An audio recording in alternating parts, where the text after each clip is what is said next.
Hi everyone, welcome to the Envelopes Emmy Contender Series. I'm Yvonne Villarreal, and today we're talking to Constance Zimmer, who plays gruff executive producer Quinn in Lifetime's UnReal, and we'll be taking your questions as well, so shoot them over in the comments section. Thanks so much for joining us. You're welcome. Gruff. I like gruff. I don't think I've heard that yet. You're gruff. I like it. It's good. It's like a girl version of tough. Yes. Gruff.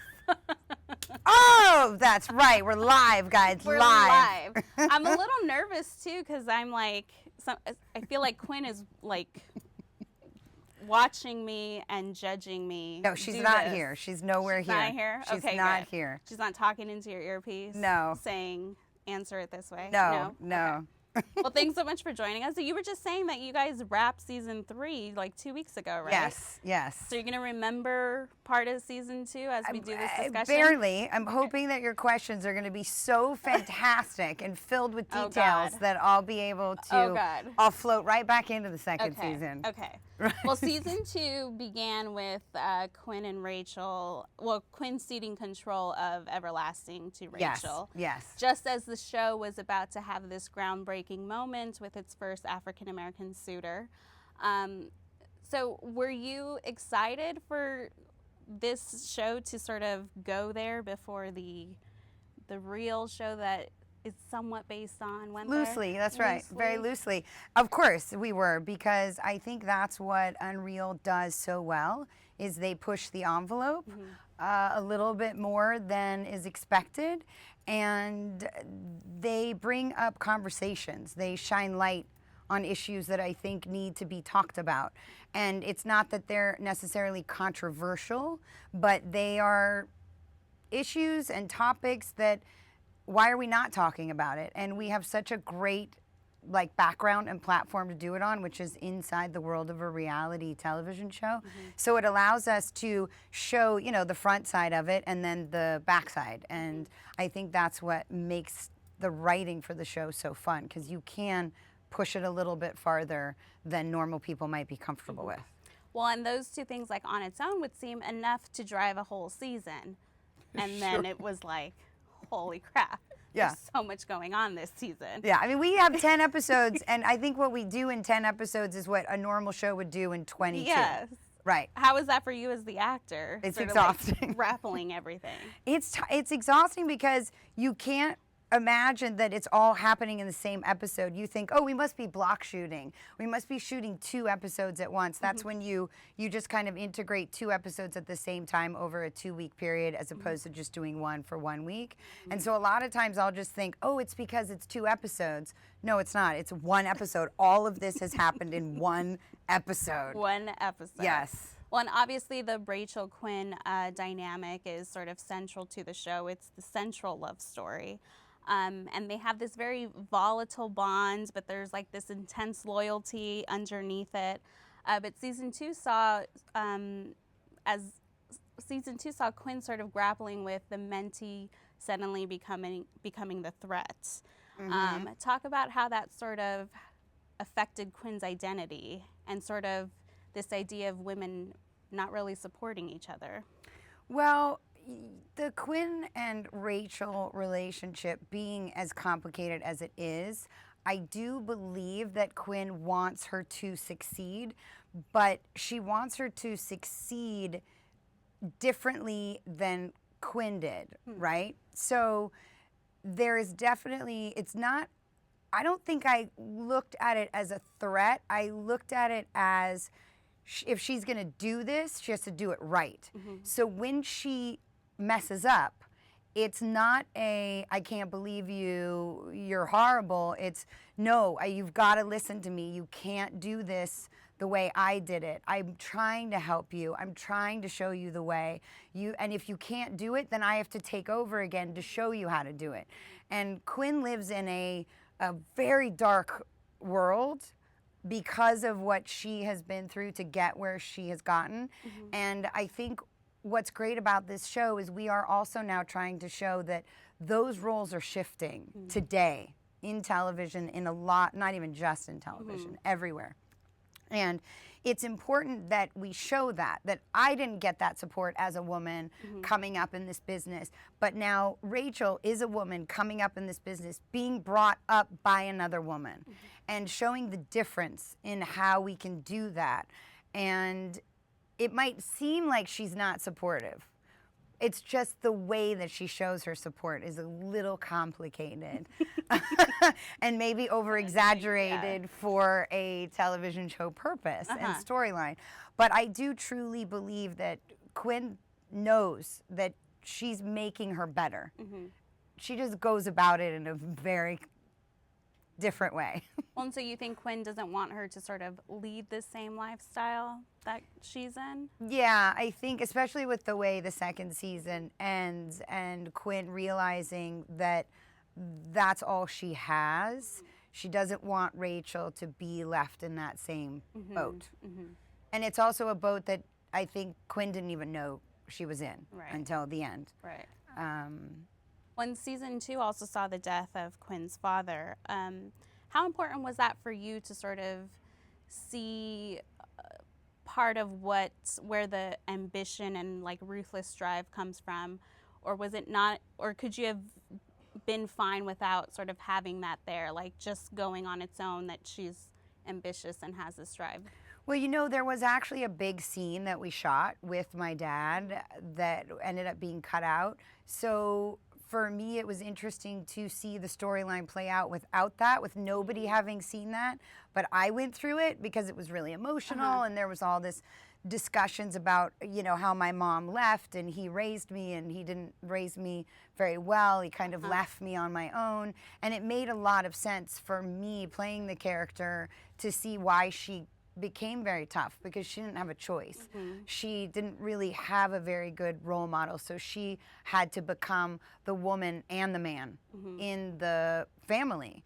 But I think the death of that became an awareness of what you've lacked your whole life, which is why I think when it goes into the love story with Yoan, who comes on and she falls so fast in love, I think that's what she was like, oh my gosh, this is what I need, this is what I've been missing. You know, oh, now I want to have kids, I want to carry on a legacy. Like, I think, so the death of the dad, I think that's what that brought on more than anything, of the realization of what she was missing. Did they ever tell you why they cut that scene? You know, there's so many, it's so crazy the way television is edited, but I think ultimately it was pace-wise, because it really was kind of a halting in the, you know, the show moves so fast and so furiously that I believe it just kind of stopped it a little bit in its tracks, and we always want to keep going on the show. We just want to keep flying. But it was great for me. It gave me some background. And that was helpful, I would assume. Yeah. Let's take a question from Twitter. Corey asks, is Quinn done with Chet romantically? Well, you have to watch season 3. I can't answer that. I don't know if she's ever done. I don't know if you are ever done with somebody who kind of has been there for you when you were nobody and when you did your rise and everything in between. I think that they will always be in each other's lives. It's just a matter of to what extent. But you definitely have to watch the 3rd season to get more answers to that. Do we have a premiere date for season 3? I wish, but I believe I could be giving you guys. You have a month? I'm going to give you guys an exclusive. Yes. We should know by this week. Okay. That's your exclusive. Damn. Super.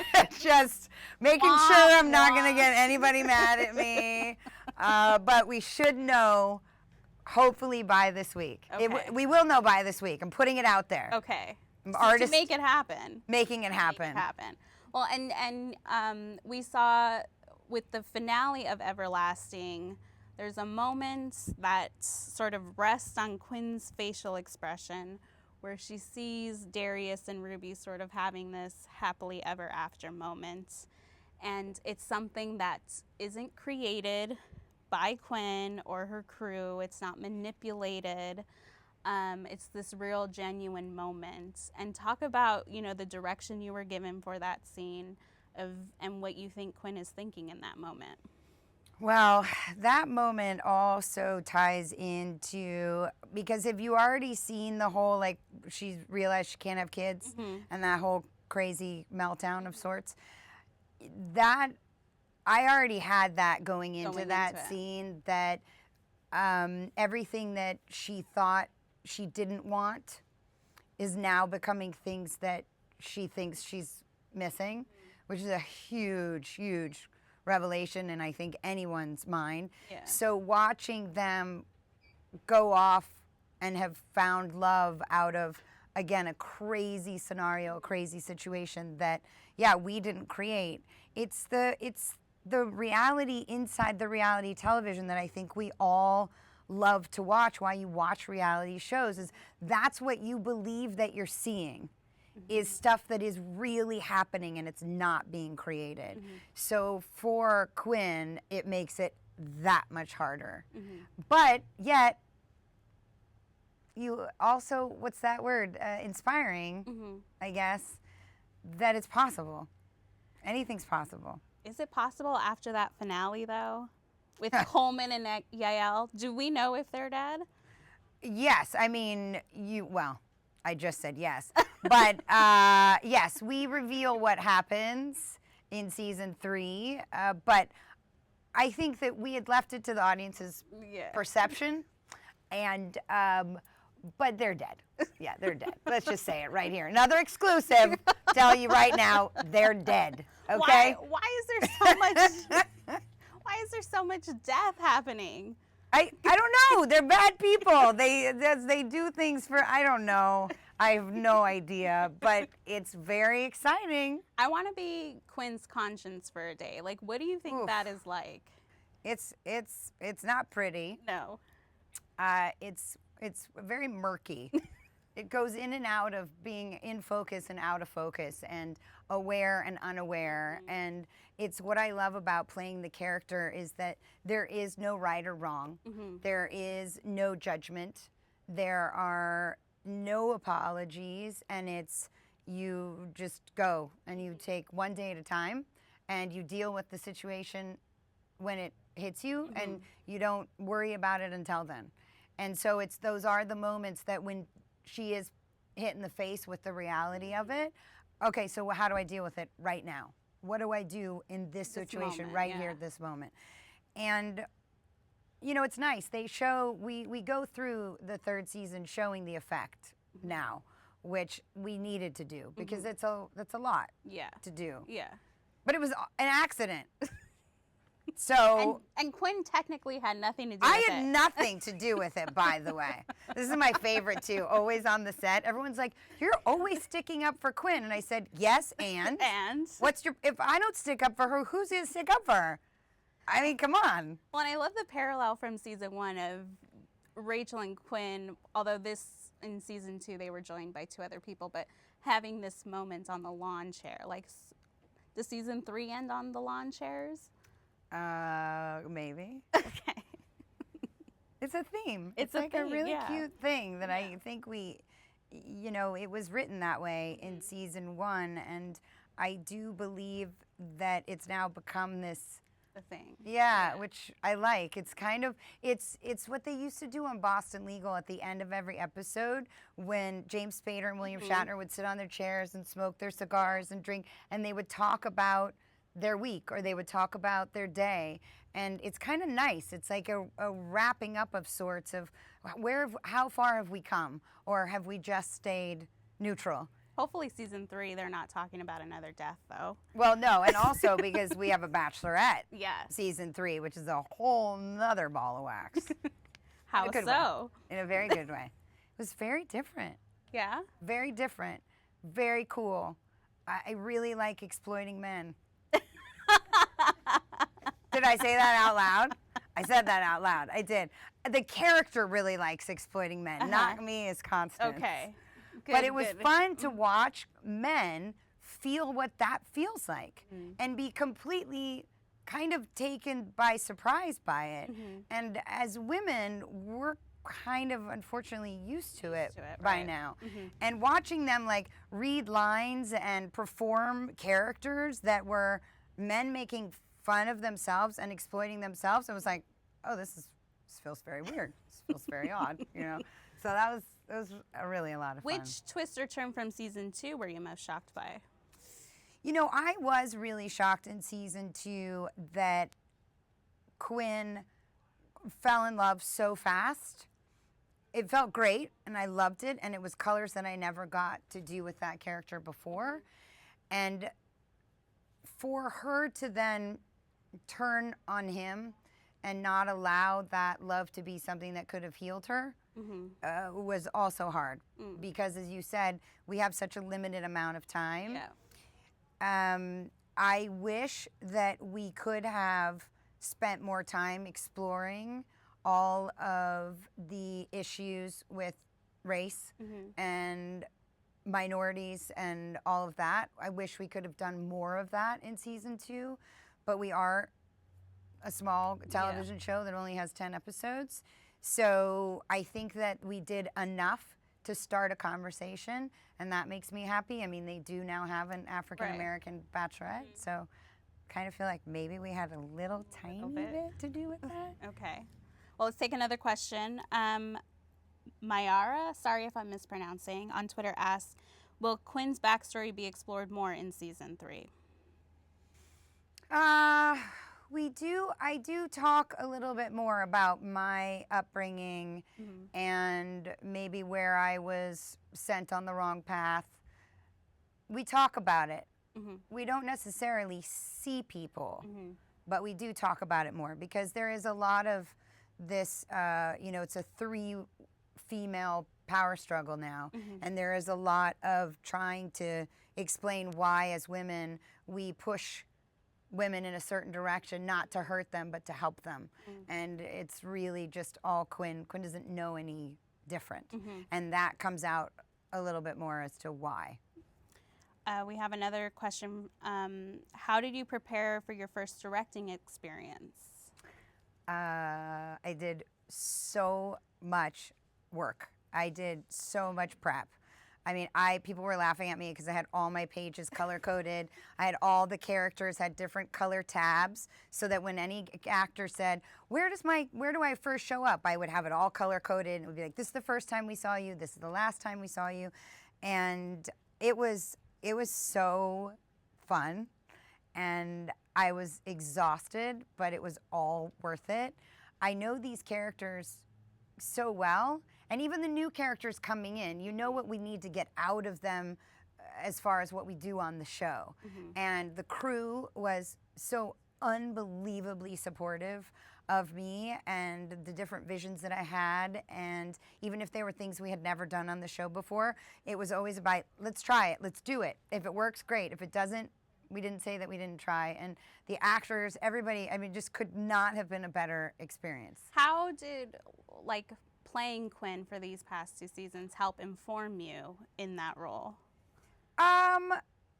It was definitely very meta when I was dressed as Quinn and I was directing in the scene that I was in, and everybody was like, wait, it's like Quinn is yelling at me from behind the camera. So it definitely became a little bit of everybody was confused. But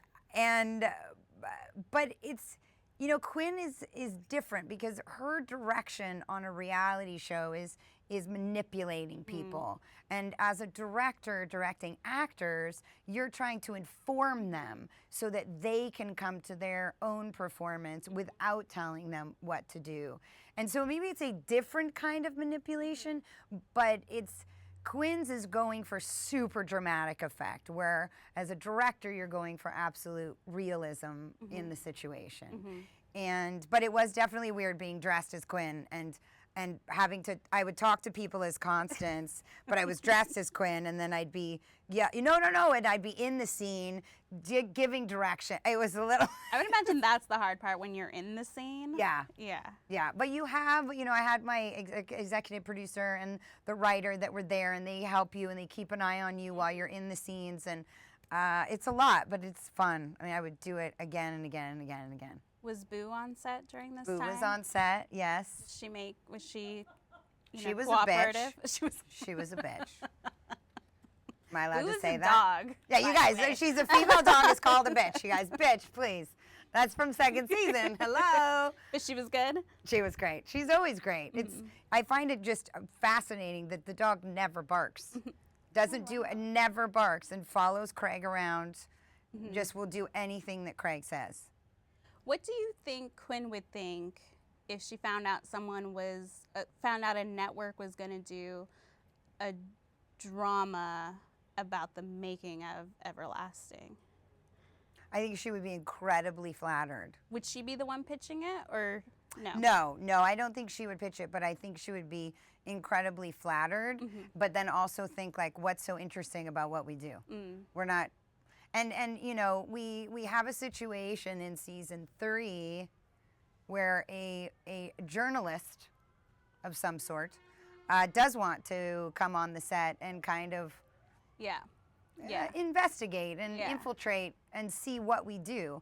And you see Quinn has to kind of put on a little bit of a show, which is also fun to watch and to to see how long she can handle it. She can't handle it for very long. Not for very long. No. What do you think she does when Everlasting is on a break? Like, what does Quinn do during that off time? That's a really good question. I feel like I don't even know if she would go on vacation. No, I don't think so. Because I don't think she can relax at all. No. She's probably busy producing somebody else's life. Probably. Yeah. Or, Accurate. exactly. We definitely have her in a place where she's pitching other shows. Okay. Because she can't have downtime. Yeah. She goes from one show to the next to the next. And, those reality shows in general, that's the way they do it. So they really don't have downtime. So in Quinn's world, even though you go 6 months or a year seeing a show, she's already on to the next show and the next show. Yeah. How... I'm just thinking about that. Like, I want to see what her other shows are now. Right? They're pretty funny. Because I know you watch Cupcake Wars, but Quinn probably doesn't watch that. No, but we do have a very funny version of that on our show. You do? Was that your pitch? We got to have something like No, this? it wasn't even my pitch. It's what I get stuck doing, and I hate it. Okay. Because you'll see. Because the third season takes place 6 months after the second season, and so you see what they have been doing after what happened, after the accidental deaths. Accidental deaths, exactly. Have you changed your stance on watching Bachelor, Bachelorette? I never really watched those shows before I did this. I watched one season of each, especially because now we go into the Bachelorette this season. So I watched one season of each to see the difference.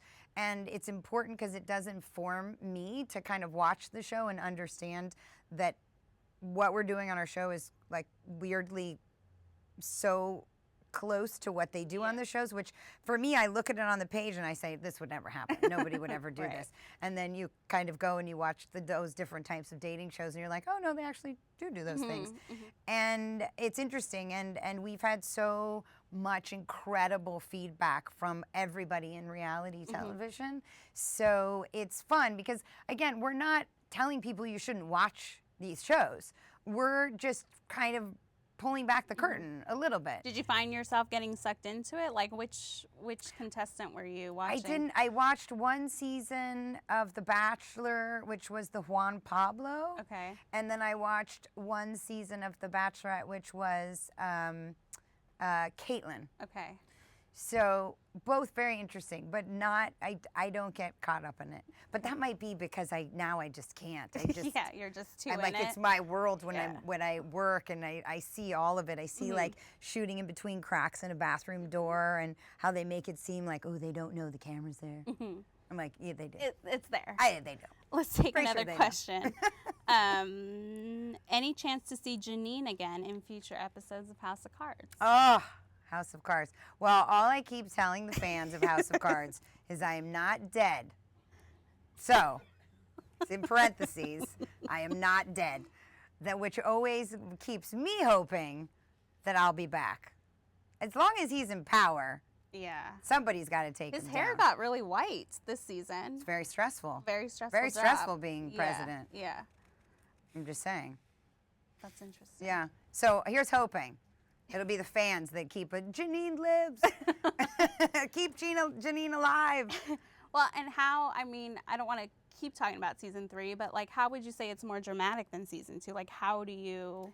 I'd say it's a different kind of dramatic because we're bringing in a Bachelorette this season. You know, last season we had the African American suitor and we were dealing with a lot of race issues. This year we're dealing with a lot of female issues and the discussions that we're all having about how women are treated differently and what do we do to change that conversation. And I just keep saying that I love that our show is allowed to bring these things up and we just put it out there and we talk about it, but then we let the audience go and continue the conversation. We don't have all the answers. We are actors on a television show. So we have tiny, tiny sections of perspective.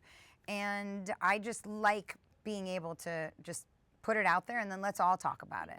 Because that's the problem, right? We have lack of communication across all frames, everywhere. And if we all just communicated more in our personal life and our daily life and our work life, I think that there would be a lot better things happening. People should tweet at you after watching each episode. Get the conversation going. That's right, and we do. We live tweet all the time Yeah. because I think it is fascinating, the questions that come up and the discussions that want to be talked about. I think people should start watching UnReal live like they watch those reality shows and it becomes a conversation. Like, let's just bring back live viewing, people. Everyone's streaming everything. Everyone's watching everything like months later. Watch in real time. Yeah, bring back live television viewing. Make UnReal parties. I feel like that's the most hopeless plea ever. But let's do the lightning round. Ooh, lightning Get round. ready. Oh, I'm nervous. Last show you binge watched? A Night of. Ooh, good. What show that you love would you want to sit and watch someone else enjoy for the first time? 30 Rock. If you could go back and be on any classic show, what would it be?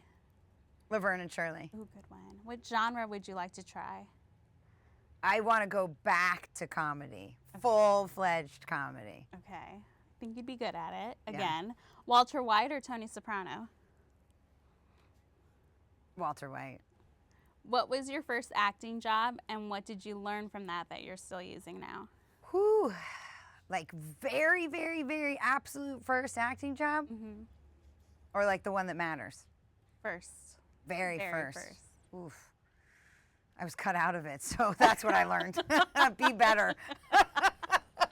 Which one? Be more of a presence. It's very funny. They kept my voice, but didn't keep my actual footage of myself on camera. What show did It was that? a movie of the week called The Day My Parents Ran Away. And I was a girl in line for the bathroom. And I say something to the lead in the movie, and I forgot his name. I apologize. And I said, I think he killed them. And the line's still there, but it like comes from nobody. It's like just like a voiceover, but I still got credit. Job. That's right. I still got credit though. Constance Zimmer. That's what matters. Who knows where I was, but I was there somewhere. And you probably spent so much time practicing that, right? Yes. Going over and over. Yes. And it's what I got my SAG card for. So I was actually Taft-Hart lead for that. You never saw me, but you heard me. So I don't know. At least I know I have a career in voiceovers. But look how far you've come. I've come so far. So far. Well, Constance, thanks so much for joining us. It was a pleasure. Thanks and for having thanks to you guys. If you want to check out more of our Emmy contender chats, head over to elletimes.com. Thanks. Woohoo!